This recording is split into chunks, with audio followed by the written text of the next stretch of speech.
Assalamualaikum anak-anak. Ayo segera disuruh masuk ya teman-temannya ya. Yang kita bisa segera mulai pembelajaran pada hari ini. Coba di sini Ibu cek sudah ada 35 anak ya. Jadi bisa langsung kita mulai ya belajar pada hari ini. Nah, sebelumnya Ibu minta tolong untuk diaktifkan ya anak-anak ya untuk fitur videonya. Nah, pintar semua. Nah, baik.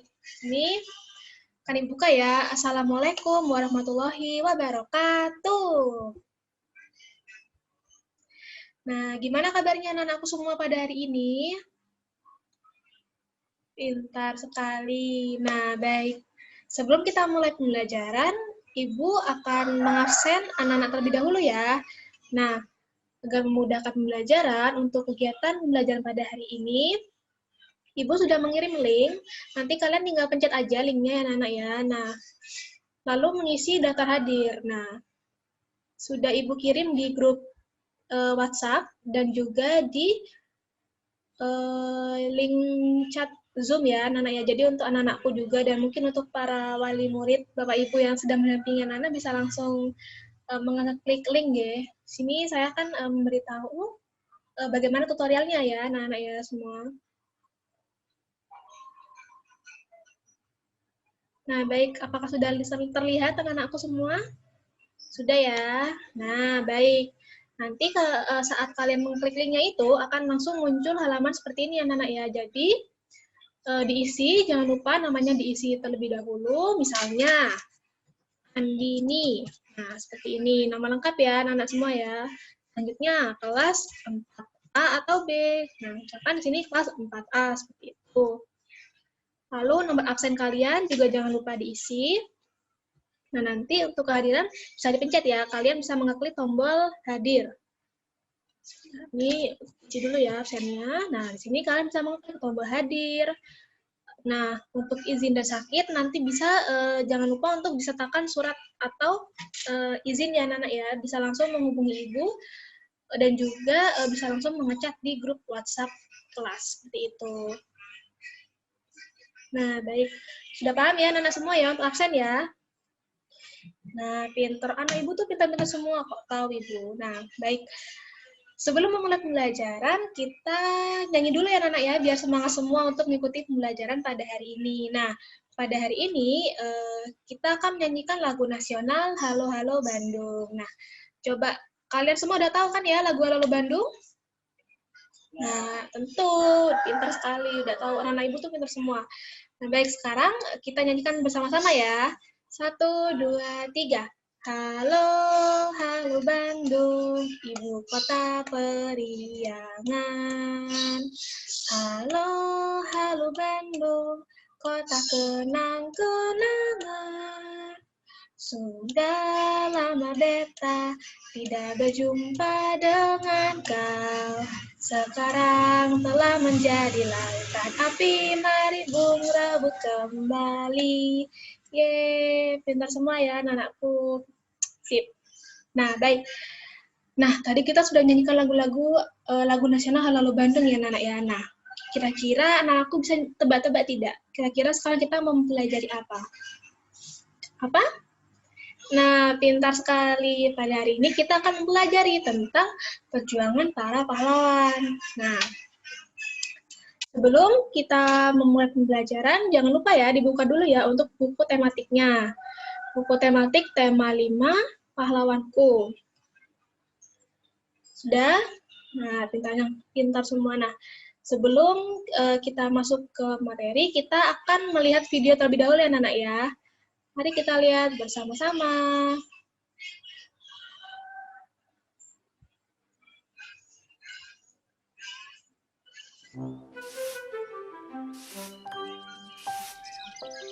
Coba kakek tanya, siapa superhero yang kamu suka?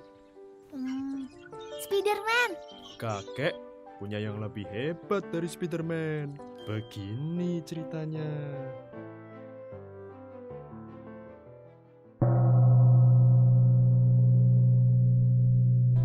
Di desa Bantar Barang, kecamatan Rembang, Purbalingga, lahirlah seorang anak bernama Raden Sudirman. Sudirman terlahir dari pasangan rakyat biasa. Ayahnya bernama Karsit Kartawiraji dan ibunya bernama Siem. Sudirman pernah bersekolah di Taman Siswa. Kemudian melanjutkan pendidikan ke Sekolah Guru Muhammadiyah di Surakarta. Sudirman juga aktif dalam berorganisasi, termasuk ikut dalam Pramuka Hizbul Waton yang dijalankan organisasi Islam Muhammadiyah.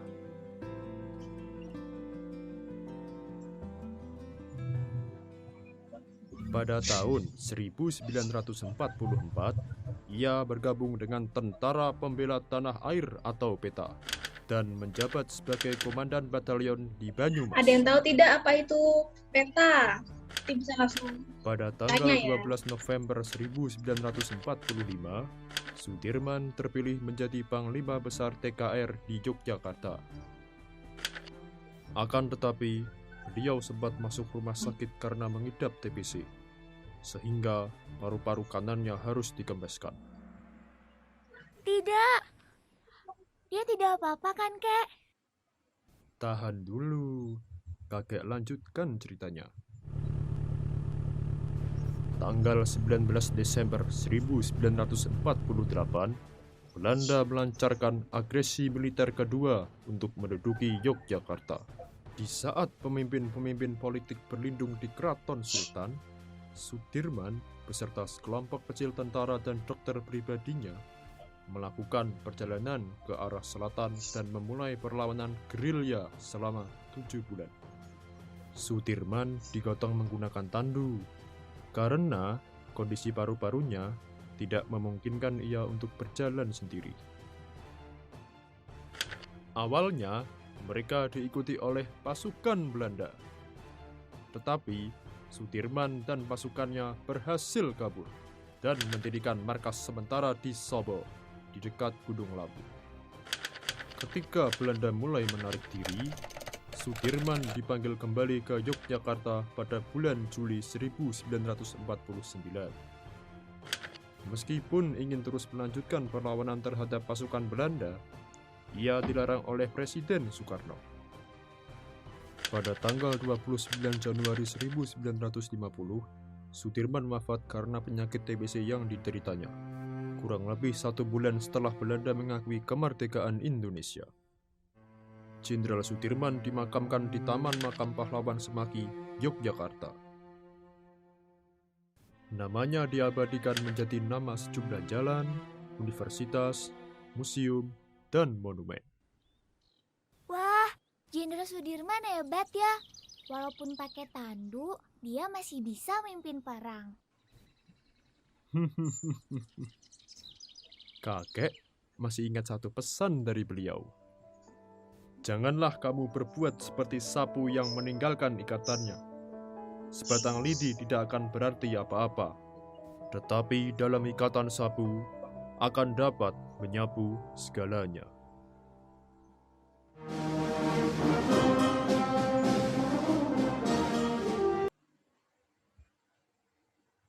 Nah, tadi sudah melihat ya video tentang Jenderal Sudirman. Nah, ada yang tahu tidak Jenderal Sudirman itu siapa? Nah, ya ada ya. Jadi, Jenderal Sudirman itu merupakan salah satu pahlawan kemerdekaan negara Indonesia yang merupakan seorang tentara atau tentara negara Indonesia seperti itu ya, Nana ya. Nah, perjuangannya ini sangat kuat sekali ya, Nana, ya, untuk membantu mencapai kemerdekaan negara Indonesia, walaupun pada saat itu Jenderal Sudirman itu sedang sakit. Nah, seperti itu. Jadi kita harus tetap mencintai negara Indonesia, tetap semangat untuk membela negara Indonesia dalam kondisi apapun ya, dan bisa meneladani sikap dan perilaku dari Jenderal Sudirman. Seperti itu ya, Nana ya. Nah, baik. Apakah ada yang ingin bertanya? Belum ada ya. Nah, untuk anak-anakku yang ingin bertanya, nanti mungkin Bu, saya ingin bertanya Bu, lupa. Nah, bisa langsung bertanya di kolom chat ya anak-anakku semua ya. Nah, baik. Kali ini dibuka semua ya. Ibu meminta anak-anakku untuk membuka buku tematiknya. Sini Ibu juga akan membuka buku tematik untuk pembelajaran pada hari ini.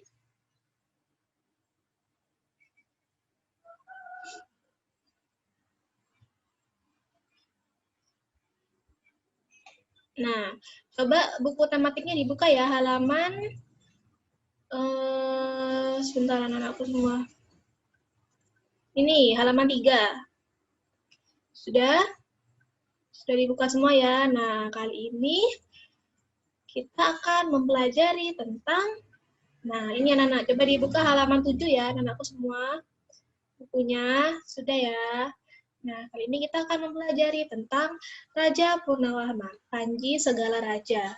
Coba Ibu minta, siapa nih ya? Nah, coba Aldo, coba dibacakan tentang Raja Purnawarman, Panji Segala Raja. Ayo dibacakan.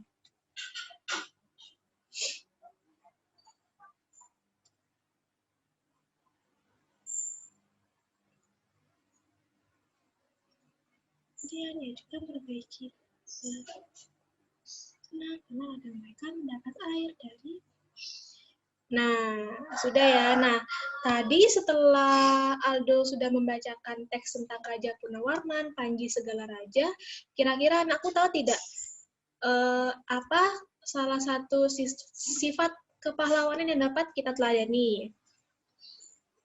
Iya, pintar sekali. Nah, jadi Raja Purnawarman ini selalu berjuang untuk rakyatnya, dan dia selalu sangat memperhatikan kesejahteraan rakyatnya. Jadi kalau misalkan anak-anakku nanti semuanya nih yang cita-citanya ingin menjadi presiden, atau ingin menjadi pemimpin, ingin menjadi bos, atau ingin menjadi pengusaha, kalian harus menjadi seorang pemimpin yang menghargai karyawan-karyawan kalian, dan juga sangat memperhatikan kesejahteraan dari masyarakat ataupun karyawan kalian. Seperti itu ya anak-anakku semua ya.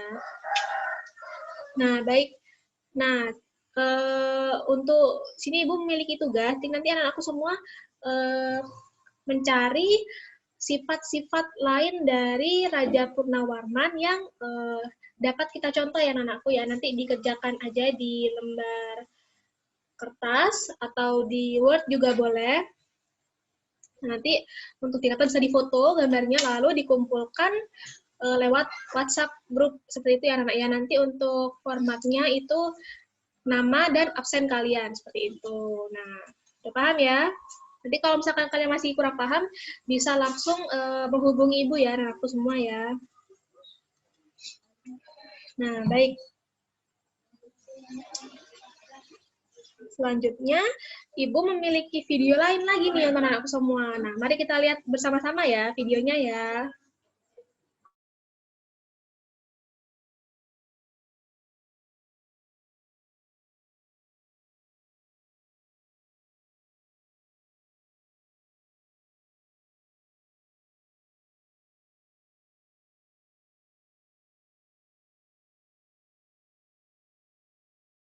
Halo teman pintar, pernahkah kalian melewati jalan yang sangat gelap di mana tidak ada lampu jalan? Pasti kalian segera menyalakan lampu kendaraan. Begitu nyala, pemandangan di sekitar kalian jadi terang dan jelas. Terang ini adalah cahaya. Kali ini kita akan belajar mengenai cahaya dan sifat-sifatnya. Simak baik-baik ya. Coba deh perhatiin. Waktu aku nyalain senter ini, kita bisa lihat cahayanya. Iya, itu karena cahaya adalah suatu bentuk energi yang dapat kita lihat dengan mata telanjang. Nah, cahaya ini selalu memiliki sumber, yaitu benda yang dapat memancarkan cahaya. Misalnya, matahari, lampu, dan api. Tahu nggak teman-teman, beberapa hewan bisa menghasilkan cahaya sendiri loh, seperti kunang-kunang dan ikan lentera. Kita dapat melihat benda karena benda itu memantulkan cahaya seperti cahaya matahari, lampu, atau sumber cahaya yang lain. Cahaya pantul itu masuk ke dalam mata. Oleh karena itu, jika dalam keadaan gelap gulita, kita tidak bisa melihat benda. Kalau mata normal, saat cahaya datang, bayangan jatuh tepat di retina, sehingga dapat melihat dengan jelas. Namun, penderita cacat mata berbeda loh. Karena saat cahaya datang, bayangan tidak jatuh tepat di retina, sehingga diperlukan alat bantu sesuai dengan cacat matanya. Ya, ada beberapa macam penderita cacat mata. Rabun jauh atau miopi adalah ketidakmampuan mata untuk melihat benda yang jauh. Kenapa bisa begitu? Karena bayangan dari benda yang jauh jatuh di depan retina. Agar bayangan benda dapat jatuh tepat di retina, maka penderita menggunakan kacamata berlensa cekung atau minus. Kalau rabun dekat atau hipermetropi adalah ketidakmampuan mata untuk melihat benda yang dekat. Bayangan benda yang dekat jatuh di belakang retina, sehingga perlu menggunakan kacamata lensa cembung atau plus. Kalau kakek aku, gak bisa dua-duanya loh. Gak bisa lihat benda dekat maupun jauh. Iya, itu namanya presbiopi atau cacat mata tua. Biasanya memang diderita oleh orang berusia lanjut.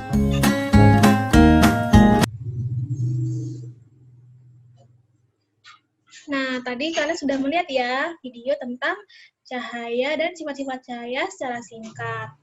Nah, jadi apa sih cahaya itu, anak-anak? Cahaya itu merupakan suatu bentuk energi dalam bentuk elektromagnetik yang memungkinkan mata menangkap bayangan benda-benda di sekitar.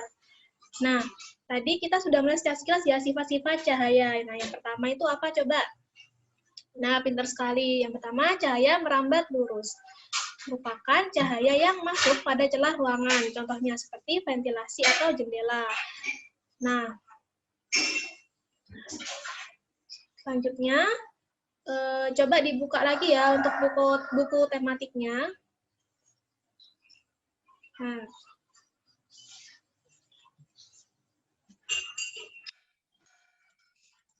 Nah, tadi kita sudah melihat secara sekilas ya anak-anakku ya. Nah, di sini sifat-sifat cahaya itu ada 4 anak-anak. Ada cahaya merambat lurus, cahaya menembus benda bening, cahaya dapat dipantulkan, dan juga cahaya dapat dibiaskan.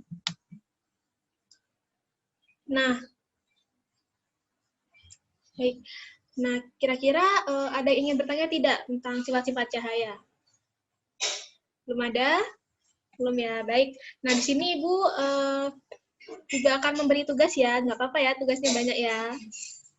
Dong. Nah, baik.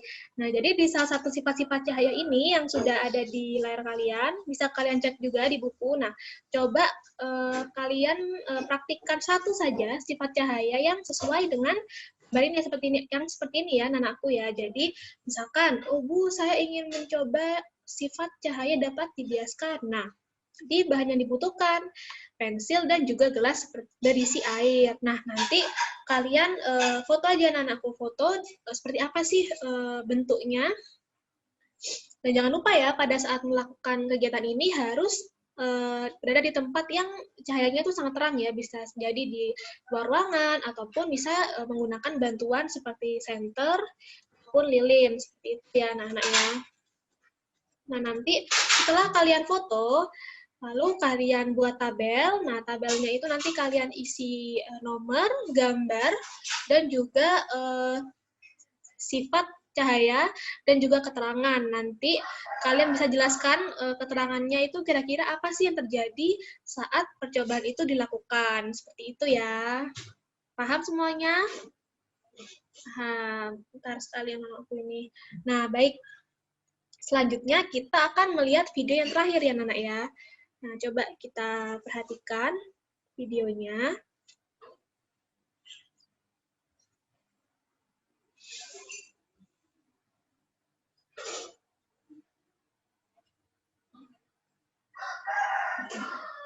Ini bisa kalian jadikan referensi ya, anak ya. Kalau mungkin ingin tahu kenapa kok sifatnya seperti ini bentuknya cahaya ataupun seperti itu.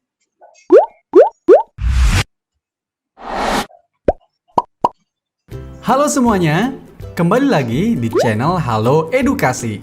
Pada kesempatan kali ini, kita akan membahas mengenai sifat-sifat cahaya. Cahaya adalah energi yang berbentuk gelombang elektromagnetik. Cahaya kasat mata dan memiliki panjang gelombang 380 sampai 750 mm. Cahaya merupakan energi yang sangat penting untuk segala makhluk hidup di bumi. Tanpa cahaya, kehidupan di bumi tidak akan dapat berjalan dengan sempurna, karena semua makhluk hidup tergantung pada adanya cahaya, baik itu hewan, manusia, atau tanaman. Berikut ini beberapa sifat-sifat cahaya yang harus diketahui. 1. Cahaya merambat lurus. Sifat ini dapat kita lihat ketika cahaya matahari masuk ke suatu ruangan melalui celah seperti pintu atau jendela. Segala cahaya merambat lurus dapat kita lihat dalam kehidupan sehari-hari karena memberikan keuntungan pada manusia. Contoh lain dari cahaya merambat lurus adalah cahaya senter yang berbentuk garis lurus dan cahaya mercusuar di pinggir pantai. 2. Cahaya dapat dipantulkan. Ketika suatu benda terkena cahaya tersebut akan mengenai benda dan dipantulkan. Pemantulan cahaya dapat dibagi menjadi dua, pemantulan teratur dan pemantulan baur. Pemantulan teratur adalah ketika pantulan dari pemantulan yang berkas cahayanya sejajar. Pemantulan ini dapat terjadi jika cahaya mengenai benda dengan permukaan rata dan mengkilap atau licin seperti cermin. Oleh karena itu, cermin dapat memantulkan cahaya paling sempurna dalam pemantulan teratur, baik itu menggunakan cermin cembung ataupun cermin cekung. Karena cahaya dipantulkan dengan arah sejajar, bayangan benda dapat dibentuk dengan baik. Contoh dalam kehidupan sehari-hari adalah ketika kita bercermin. Pemantulan baur atau difus adalah ketika cahaya memantul ke segala arah secara tidak teratur karena adanya berkas cahaya yang memantul pada permukaan kasar atau tidak rata. Contohnya adalah pemantulan cahaya pada tembok, kayu, batu, dan tanah. 3. Cahaya dapat dibiaskan. Pembiasan cahaya adalah ketika cahaya merambat ke segala arah. Ketika cahaya merambat melalui dua medium yang memiliki kerapatan optik yang berbeda, maka cahaya akan mengalami perubahan arah rambat. Beberapa contoh cahaya yang dapat dibiaskan adalah pensil ketika dimasukkan ke dalam gelas berisi air jernih, ikan dalam akuarium yang akan terlihat lebih besar dan dekat, kolam atau sungai dengan air jernih yang akan terlihat dangkal, melihat bintang dengan teropong, dan melihat benda kecil menggunakan lup atau mikroskop. 4. Cahaya dapat diuraikan. Ketika cahaya diuraikan terjadi yang namanya dispersi cahaya. Contoh paling mudah dari sifat ini adalah terbentuknya pelangi yang biasa muncul setelah hujan turun. Contoh lainnya adalah gelembung sabun yang memiliki banyak warna setelah terkena cahaya dan cakram warna yang membentuk warna putih jika diputar. 5. Cahaya dapat menembus benda bening. Segala benda bening dapat ditembus oleh cahaya, termasuk mika, plastik, kaca, air jernih, dan botol bening. Sifat ini dapat dibedakan menjadi 3, benda bening, benda translusen, dan benda tidak tembus cahaya. Benda bening atau benda transparan adalah segala benda yang dapat ditembus atau dilewati cahaya. Benda bening kemudian meneruskan segala cahaya yang mengenainya. Contohnya adalah kaca bening dan air jernih. Benda translusen adalah benda-benda yang hanya dapat meneruskan sebagian dari cahaya yang diterimanya, tidak semua cahaya. Contohnya adalah air kotor atau air keruh dan bohlam susu. Benda tidak tembus cahaya atau opaque adalah benda gelap yang tidak dapat ditembus oleh cahaya sama sekali. Benda ini hanya dapat memantulkan cahaya yang mengenainya. Contohnya adalah kayu, tembok, dan besi. 6. Cahaya dapat mengalami interferensi. Interferensi adalah satu gelombang baru yang dihasilkan dari perpaduan dua gelombang atau lebih. Interferensi hanya dapat terjadi jika memenuhi dua syarat berikut. Pertama, kedua gelombang cahaya harus koheren dan frekuensi yang sama. Kedua gelombang cahaya harus memiliki amplitudo yang hampir sama. Contoh dari sifat cahaya ini adalah cahaya pada kaset dan air kolam yang terlihat warna-warni. 7. Cahaya dapat mengalami difraksi. Difraksi atau pelenturan terjadi pada saat celah sempit. Sifat ini terjadi ketika ada pembelokan arah rambat gelombang yang disebabkan oleh celah sempit tersebut. 8. Cahaya dapat mengalami polarisasi. Polarisasi cahaya adalah ketika sebagian arah getar cahaya terserap. Akibatnya, cahaya tersebut akan kehilangan sebagian besar arah getarnya. Sekian pembahasan Halo Edukasi kali ini. Semoga bermanfaat. Nah, baik. Tadi kita sudah memahami ya tentang apa itu cahaya dan sifat-sifat cahaya lebih dalam lagi anak-anak ya. Nah, baik. Pada hari ini Ibu akan memberikan secara jelas lagi ya untuk tugasnya ya.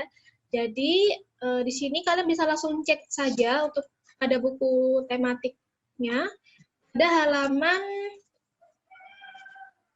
12 ya anak ya. Nah, di situ ada laporan kegiatan percobaan sifat-sifat cahaya. Nah, nanti kalian bisa mencoba satu saja percobaan, nanti dijelaskan nama percobaannya, tujuan percobaan, alat dan bahan, langkah kerja, dan hasil pengamatan. Nanti kalian tulis di lembar kertas, lalu bisa dikumpulkan ke Ibu lewat file. Seperti itu ya, Nana ya.